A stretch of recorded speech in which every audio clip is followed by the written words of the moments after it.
We are diving deeper into the crisis that frontline workers are facing as the pandemic hits levels we've never seen before. Fox 12's Kendra Kent is taking a look at how rural hospitals are faring during these tough times. We often talk about how large hospitals are coping with COVID-19, but for smaller rural hospitals, the pressure is enormous, especially as they don't have the ability to take care of critically ill patients.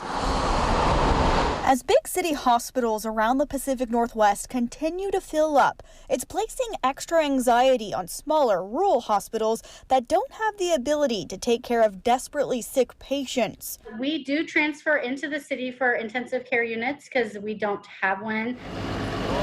Skyline Hospital in White Salmon is just about as small as they come. Its emergency department has just 5 rooms and 1 trauma bay and a lean staff to match. Jenna Newcomb is a physician assistant on the front lines, leading her teams at Skyline and also caring for patients in a clinical setting. In the last 2 weeks, I have seen a significant increase in COVID cases.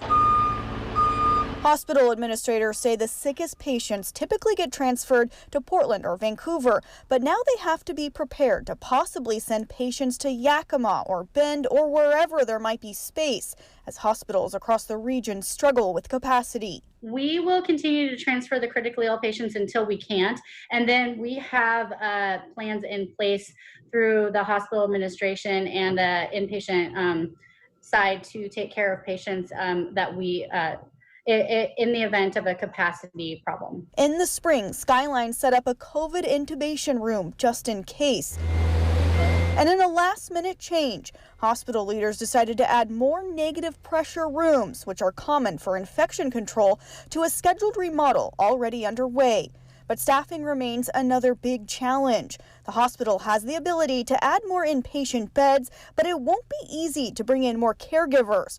Rural hospitals, including Skyline, have struggled for years now to retain and attract employees. We definitely have staffing shortages. I would say it's been worse since the pandemic started for a multitude of other reasons that are probably COVID related. It's all enough to push caregivers to the very brink. We spend a majority of our day trying to manage other people's anxiety, and then we have to also manage our own. And hope a further surge of COVID illnesses never come. Another big concern for Skyline Hospital is personal protective gear. Hospital officials tell me that right now they do have enough PPE, but they do worry that that could change in the future. They say they get most of their PPE from the state of Washington.